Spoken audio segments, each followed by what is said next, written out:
Hi, it's Artandra with Thoughts of an Urban Photographer. And today I'm going to rant about something that really gets under my skin, and that's people's driving habits. Yesterday I was on the way back from running an errand, and this guy was on his cell phone. Now my husband's driving and I'm the passenger, and I'm noticing that this guy is edging closer and closer into our lane. And he's staying there. He's basically driving down the middle of both lanes. And I'm like, what's this guy's problem? What's his hang up? What it turns out is he was on his cell phone. Now, he may have thought that he was driving safely, but when you're in the next lane and someone starts to weave towards you, you panic. And my husband, responded accordingly to what he thought was the threat.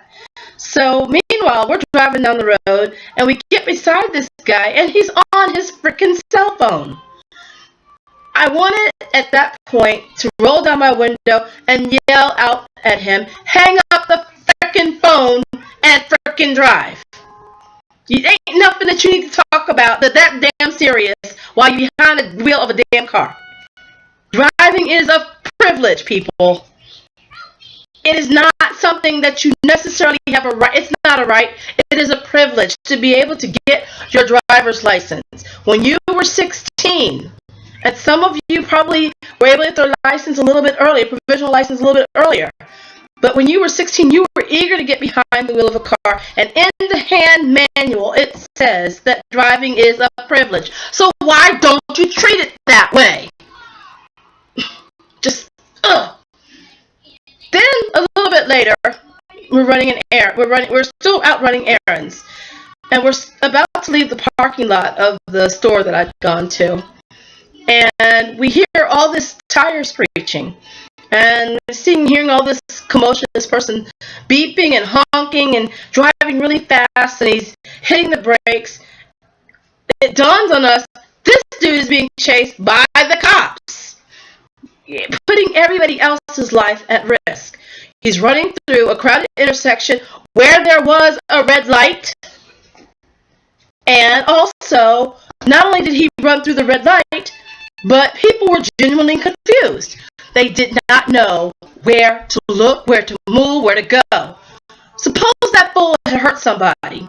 There's enough car chases, enough times where I've seen the police go after someone. These cars, all these new cars have kill switches. Once you get the tag number, I'm quite certain you can find out from the make and manufacturer or the car dealer if there's a kill switch for that car, so that you don't have to go ripping and racing through the street to stop some criminal, because it just doesn't make any sense. So you have that added thing.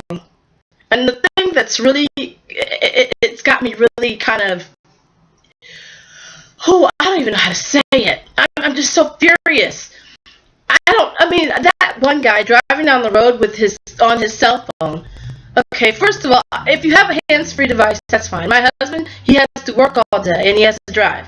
So from time to time, he has to receive calls. He has an earpiece.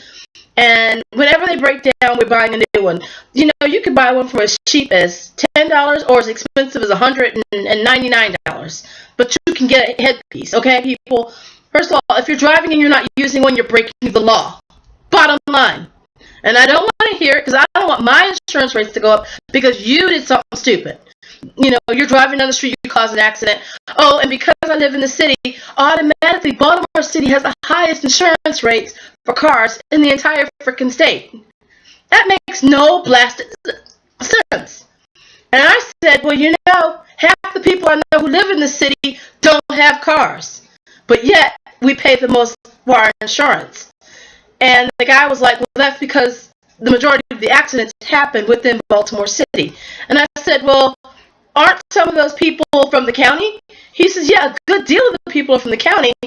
But because it happened in the city, in that city jurisdiction, that is where we increase the rates. That makes no sense to me, but that's just the way my insurance company handles it. So, think about it for a moment, people. Driving is a privilege. It's not a right.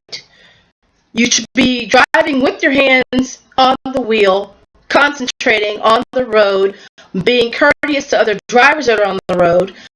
Come doing now.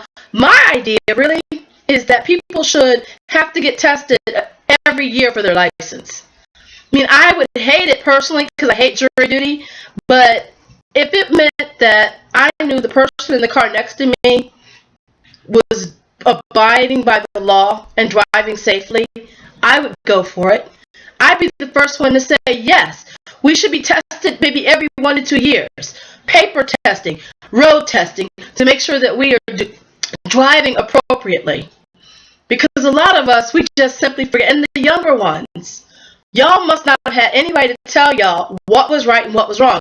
You went by James so-and-so or Half Beat or Little Bobo down the street that done told you that you can drive as fast as you want, put the pedal to the metal, and you could drive with your seat all leaned back in the gangster lane.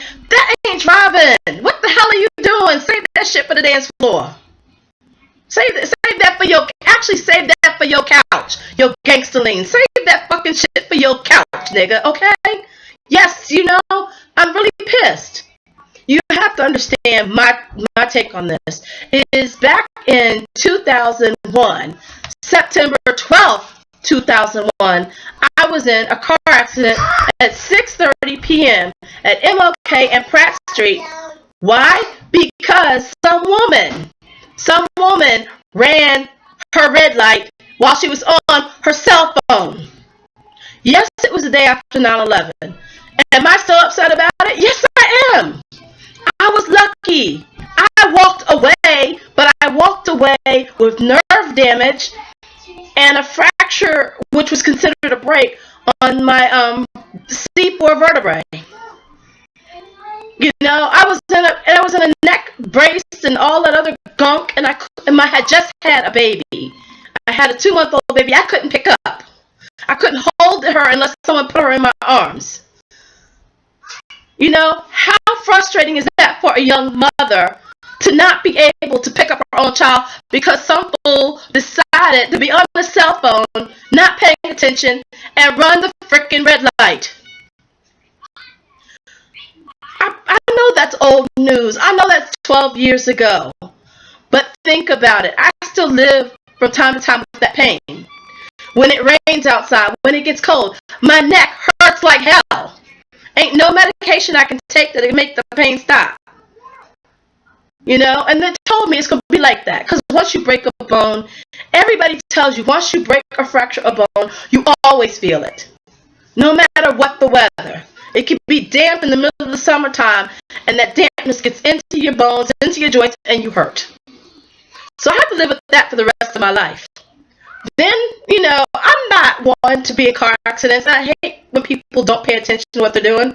Why was it on Mother's Day, me minding my own blasted business, running to the store, get rear-ended by this chick who was going twice the speed limit? Now, we done got out of the car, we started exchanging information, and she gives me the wrong damn information. She falsified her VIN number, falsified her name, gave me a bad social security number, gave me a bad name. And when I started to feel dizzy and said I needed to sit down for a minute, so you know that bitch got up and she ran, she got in her car, she drove off.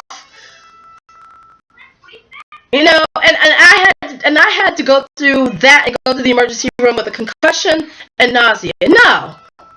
Sometimes I really wish that this could be a reset button where when stuff like this happens that, you know, you get a chance, an opportunity to just hit the reset and make certain that, you know, that you all right. Well, no, I'm not all right. I still hurt. And the bad thing about it, like I said, is I myself didn't cause either of these accidents. Someone not paying attention caused the accident themselves. And you know, you have to stop, you have to really think, people, what is more important? Getting to where you want to go safely? Talking on the phone to your friend about a party you're going to go to that night, or about who slept at home? And then here's the other thing, ladies, don't do it.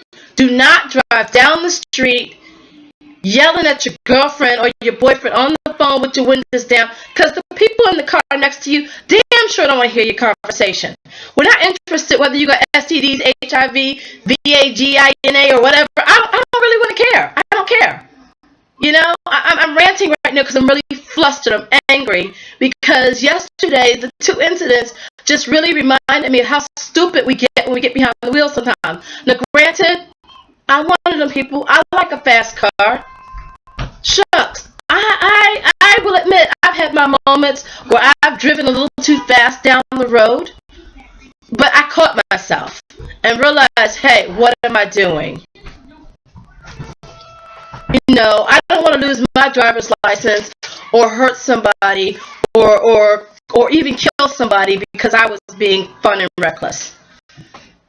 And we all get a little heavy-footed. And I won't lie, I love NASCAR. I love fast cars, but I don't necessarily have to drive fast. And I just want you people out there to be safe. Summer is coming. We just starting to get the first of the warm weather, and summer is coming. And I would love it very much if I could look around and say, okay, y'all all here? Good. We made it through summer. Now let's make it through winter. Let's make it through Christmas. Let's make it through the next spring. I mean, because we all deserve to be on this planet. And let's not do anything stupid to take ourselves out. And let's not do anything stupid to take other people out. Parents, talk to your children about driving. I've got a 14-year-old that'll be 16 in 2 years, but already talking about she wants a fast car. She wants it to be wants it to be pink. She wants it to be a certain kind of car.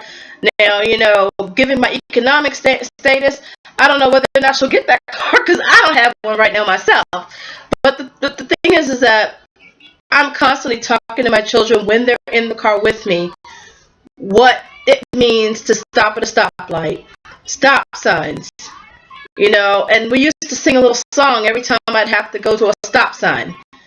I don't remember it right now, and I'm not going to embarrass myself trying to sing it, but it was a way for me to teach my children that it was important to follow the traffic laws and rules and regulations. So please, if you got youngins getting ready to start driving, take time out, talk to them about the appropriate what you expect as a parent behind the wheel, because you don't want to send your child to an early grave.